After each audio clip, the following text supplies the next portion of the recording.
الحمد لله وحده والصلاة والسلام على من لا نبي بعده.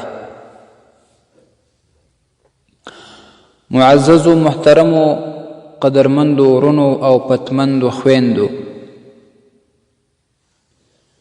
ډیر ورونه او ډیر خويندې دا غوښتنه کوي چې یا خو مونږ ته داسې دعا وښیاست چې د دعا د قبلېدلو لپاره وي، یا داسې وخت چې په هغه کې دعا قبلیږي. معزز ورونو او پتمندو خویندو، دا دعا داسې یو عبادت دی چې دا هم شرایط لري، آداب لري. لکه څنګه چې د نورو عباداتو شرایط او آداب پر ځای نسی، نو هغه د قبول و ځای ته نه رسیږي. همداشان د دعا دپاره هم آداب شته چې کله دغه آداب انسان پر ځای کې، شرایط پر ځای کې، نو بیا دغه دعا د قبول و ځای ته رسیږي. جامع العلوم والحکم کی راضی امام ابن رجب رحمه الله وی ومن اعظم شرایطه، د دعا د لوړو د لویو شرایطو څخه دا ده حضور القلب ورجاء الاجابة من الله تعالی، چې ستا به قلب ښه حاضر وي دې ته چې کم وخت کې ته دعا کوي،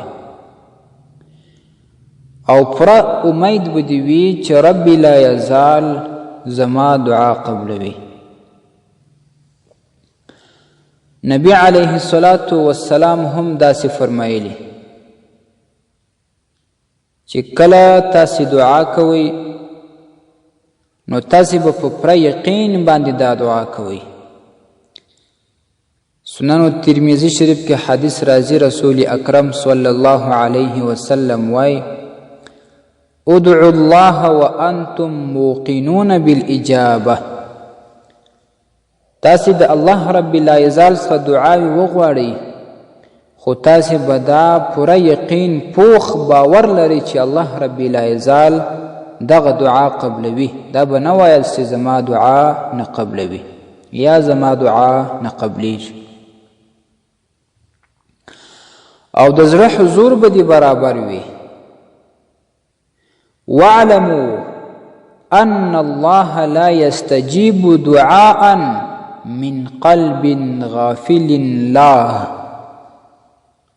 په دې باندې هم تاسې پوه شئ چې الله رب لا یزال د غافل زړه دعا نه قبلوي، د غافل زړه دعا نه قبلوي.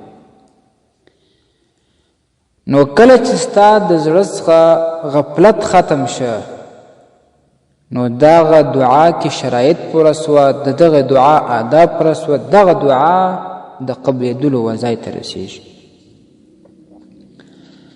امام رازي رحمه الله وایي په التیسیر بشرح الجامع الصغیر کې د ده قول نقل شوی، هغه پر دې باندې اجماع شوی ده چې ان الدعاء مع غفلة القلب لا اثر له، کومه دعا چې ته کوې چې ستا زړه په هغې کې غافله وي، په دغې دعا کې هیڅ اثر نه وي، نو چې په کومه دعا کې اثر نشو پیدا، دغه دعا بیا د قبول و ځای ته نه رسېږي. نو د دعا دپاره یو خو دا سوچ چې ستا به پوره دا یقین وي چې رب لا یزال زما دعا قبلوي. دویم دا چې ستا به زړه حاضر وي، د زړه په حضور به دعا کوې، د زړه نه به غفلت ختموي. درېمه دا چې دا دعا به ته په ډېره خشوع باندې کوې، په ډېرې عاجزي باندې به کوې.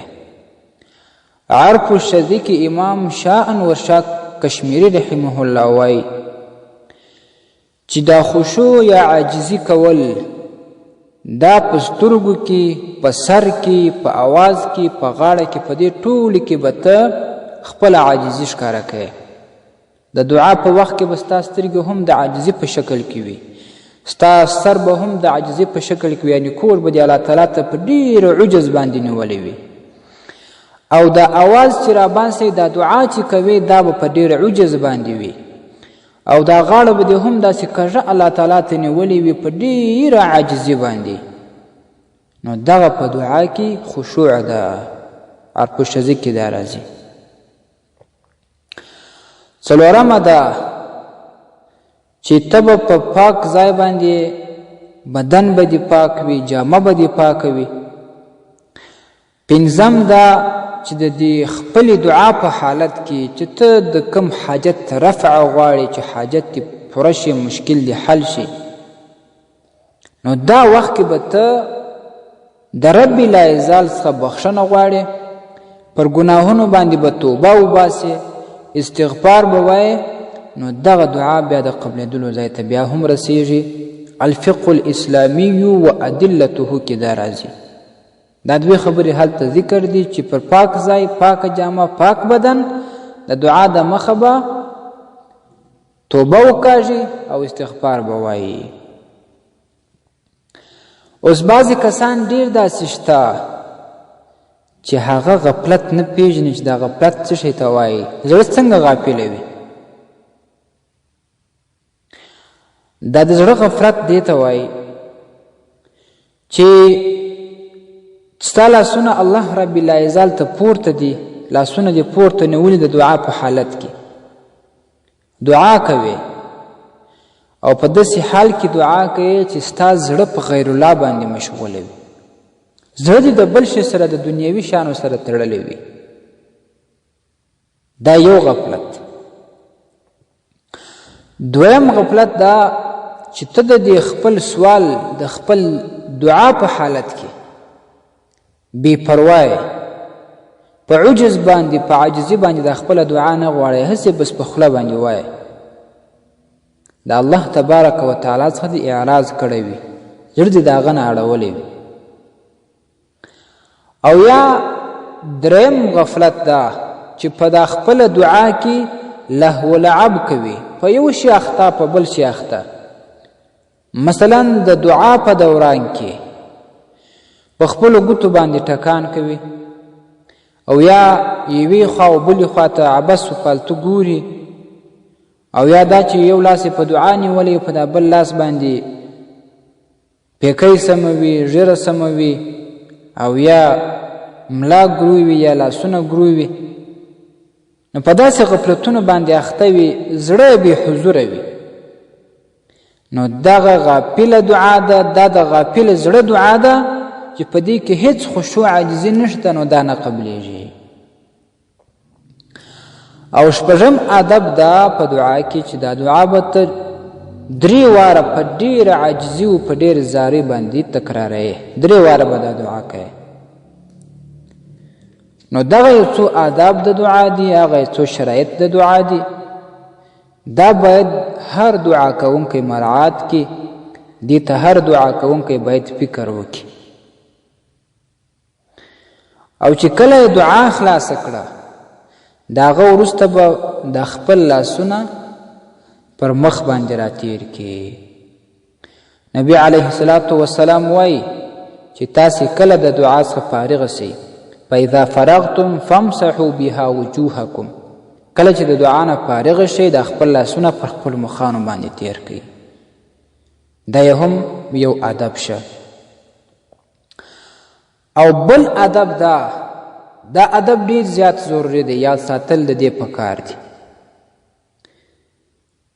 علامه امام شاه ولی الله رحمه الله په الحجة الله البالغه کتاب کې وایي،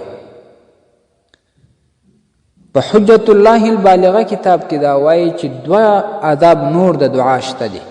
هغه دا چې د دعا وړاندې د دعا څخه د مخکې ته به یو ځل ثنا وایي، حمد به وایي. مثلا لکه دا بعضې امامان چې دعا کوي چې الحمدلله رب العالمین والعاقبة للمتقين والصلاة والسلام على خير خلقه محمد وآله وأصحابه وذرياته أجمعين. نو دلته ګوره یو درود شریف راغی، بله ثنا راله، حمد رالی. نو تا چې هر حمد زده وي د مخه یو ځل د دعا الحمدلله ووایه، یو بل ثنا دې زده وي هغه ووایه، بیا درود شریف ووایه، بیا د خپله دعا وغواړه. دعا چې د خلاصه کړله بیا په آخر کې دغه حمد او دغه درود شریف بیا ووایه. که حمد ورسره ونه وایه صرف درود شریف ووایه هم کفایت کوي. یعنی د دعا په سر و پای کې حمد او درود شریف دا به وي. دا هم د دعا د آدابو څخه ده. او بل ډیر اهم ډیر ضروري ادب ده چې په دغه دعا کې وسیله لټول. امام شاه ولی الله محدث دهلوي رحمه الله دا ادب هم ذکر کړی، دا ډیرو کتابونه ذکر کړی دي. وسیله مطلب دا چې په دې خپل دعا کې په نبی علیه الصلاة والسلام باندې وسیله وغواړه چې یا الله دا دعا می قبول کا په وسیله د رسول اکرم صلی الله علیه وسلم باندې، یا نور اولیاء الله د الله تبارک و تعالی دوستان دا په دعا کې یادول چې یا الله ستا د دغه ولی په برکت د دغه ولی په وسیله زما دا دعا قبول که. امام شامی رحمه الله، امام لکنوی رحمه الله، نور ډیرو امامانو په خپل کتابونو کې د دعا د آدابو څخه یو اهم ادب دغه هم یاد کړی دی چې په دې خپل دعا کې به وسیله لټوي. نو دا هغه یو څو آداب و د دعا. اوس دې ته راځو چې دعا په کومو وختونو کې قبلیږي. عموما اسې وختونه ډیر زیات یاد شوي دي. دوه وخته یو حدیث شریف کې راځي. حضرت ابي امامه رضی الله تعالی عنه وایي چې د نبی علیه الصلاة والسلام څخه سوال وشه چې یا رسول الله صلی الله علیه وسلم ای الدعاء اسمع، کما دعا اوریدونکې ده، کما دعا قبلیدونکې ده، په کم وخت کې قبلیږي؟ دا سوال د رسول اکرم صلی الله علیه وسلم څخه وشه. نبی علیه الصلاة والسلام جواب ورکوي جوف اللیل الاخر،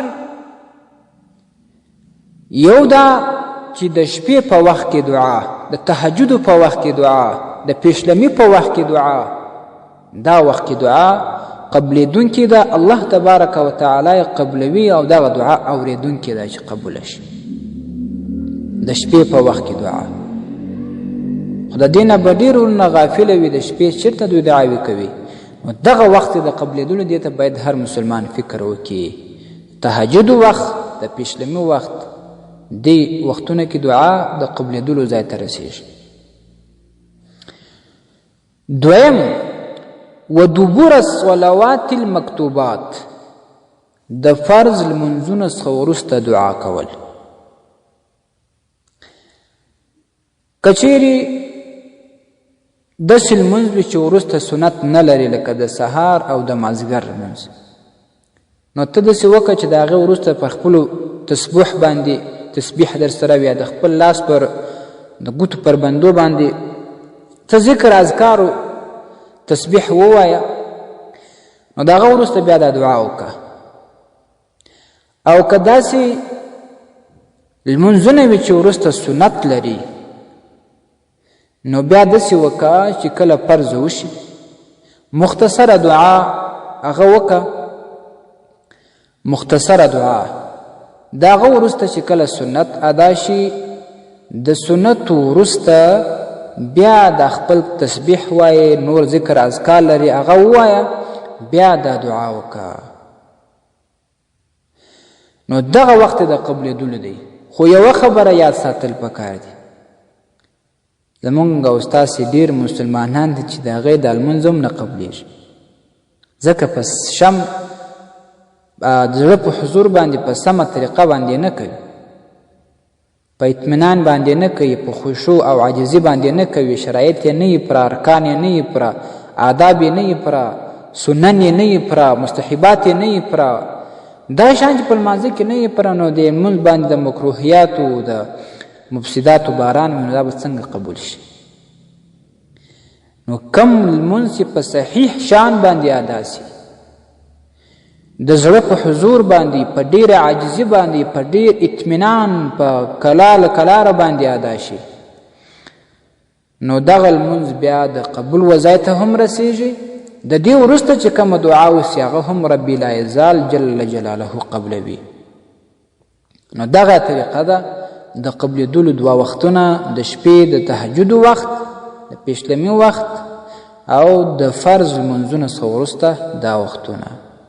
د حدیث شریف امام ترمذي رحمه الله هم نقل کړی، علامه منذري رحمه الله په ترغیب و ترهیب کې هم نقل کړی په 1648 رقم کې.